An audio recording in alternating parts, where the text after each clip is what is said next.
The Ambassador of Ireland to the UK, Adrian O'Neill, was appointed in November 2017 together with his wife Aisling.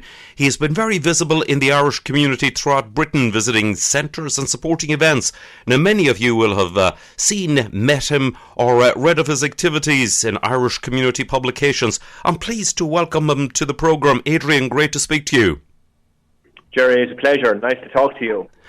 Adrian, obviously yours is a diplomatic role, but listeners will be interested in your background. Can you tell us a little bit about where you grew up, where your parents hail from, your studies, all that sort of thing? Yeah, sure.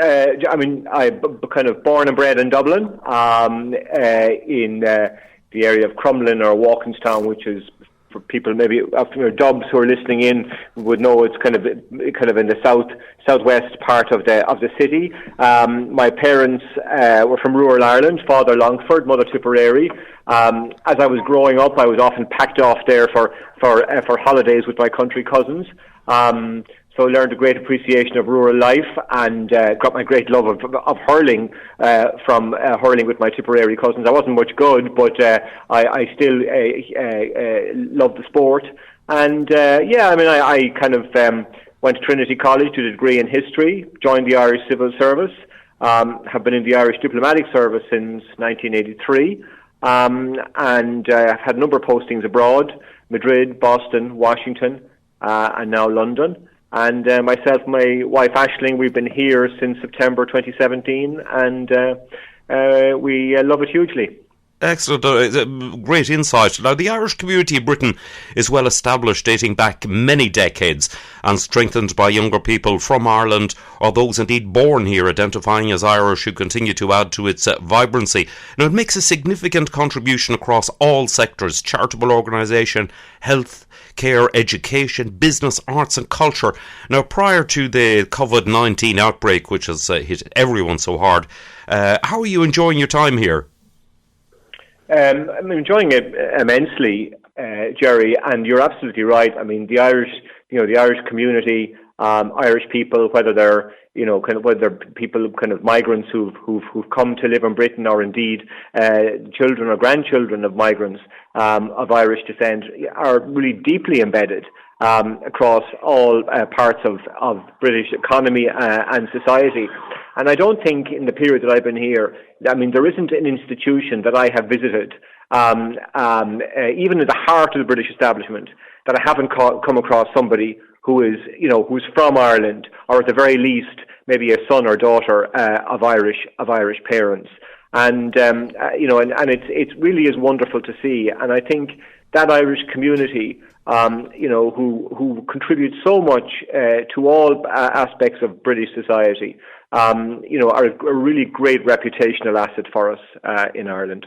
Indeed. Now, the relationship between Ireland and Britain was strengthened by the Queen's state visit to Ireland and President Michael D. Higgins' successful return visit in 2014.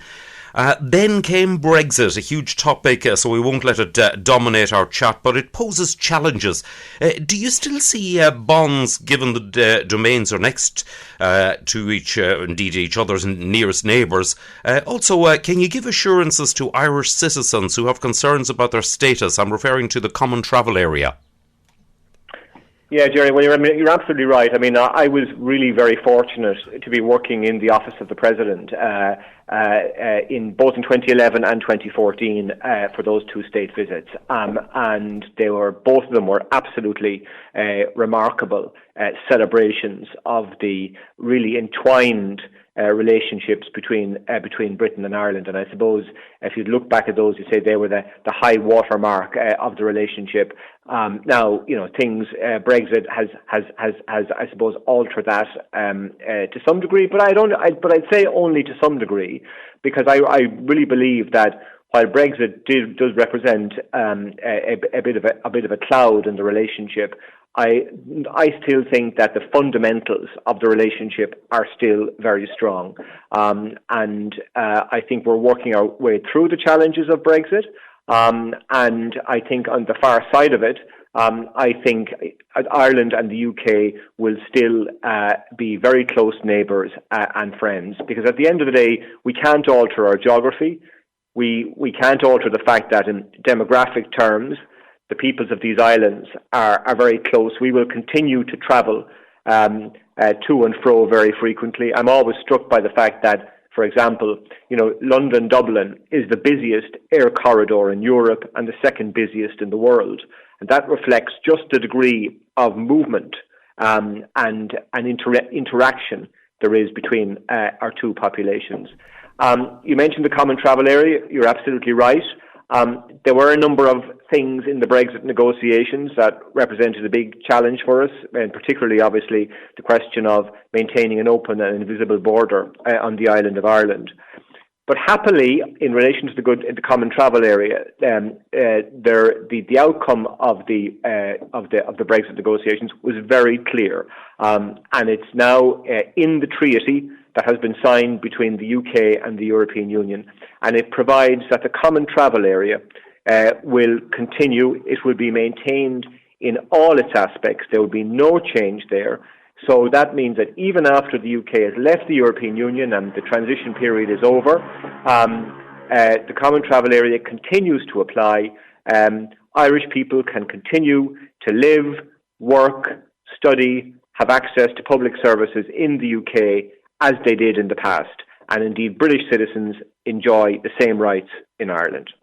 Right, now moving on to the outbreak of COVID-19 virus, the UK and Irish governments have introduced special measures to contain it. Now, I'm sure you'd like to add your voice to the importance of following guidelines.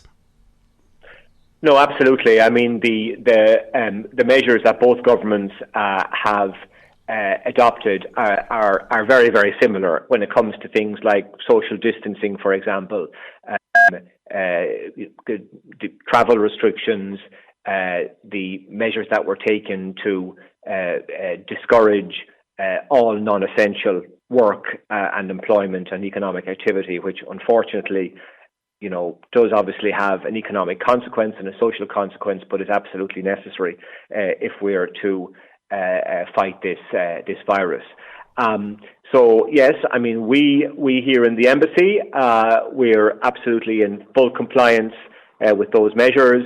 The vast majority of my colleagues are now working from home and observing all of those restrictions in terms of keeping their movement to the absolute minimum.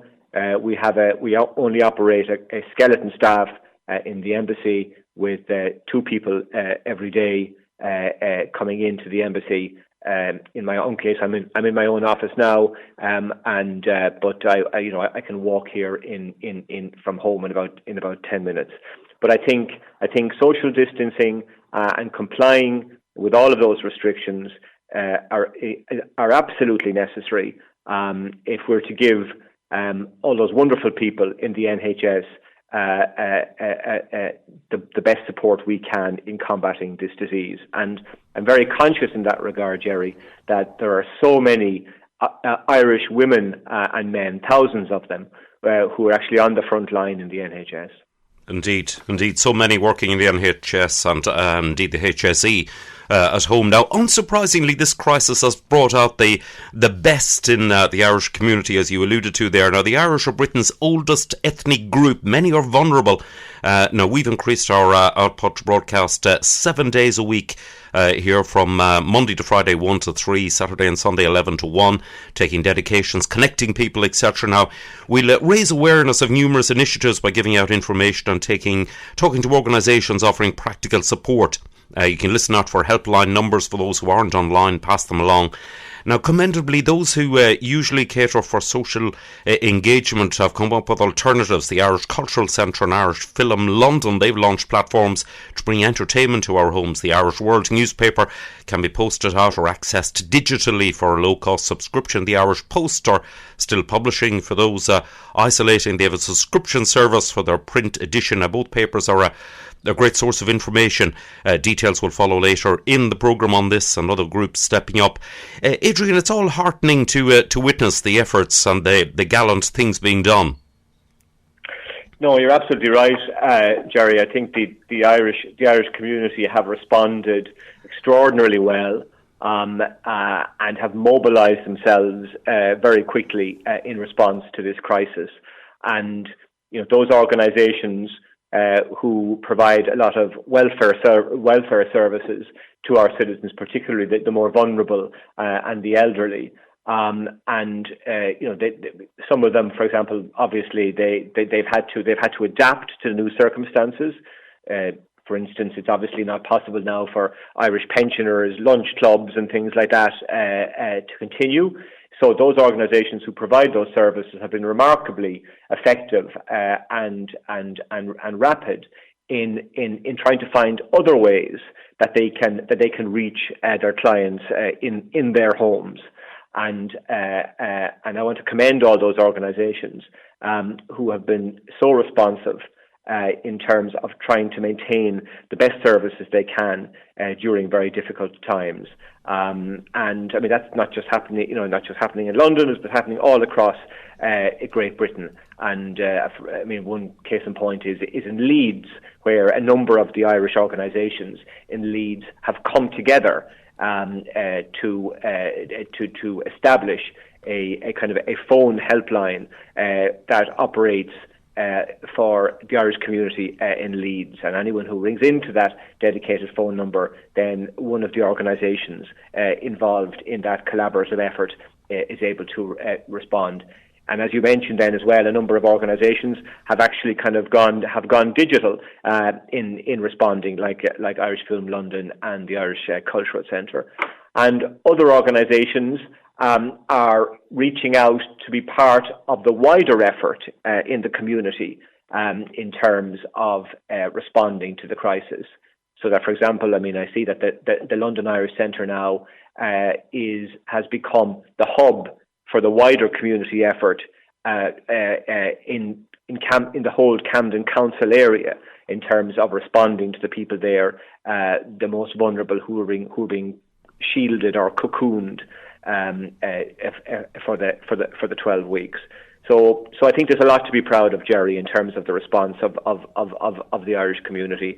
And we in the embassy are trying hard to stay in touch with all of those organisations and to give them whatever support and encouragement that we can, particularly through the government's Emigrant Support Programme, which provides about £5.5 million in 2019 to support all those Irish organisations.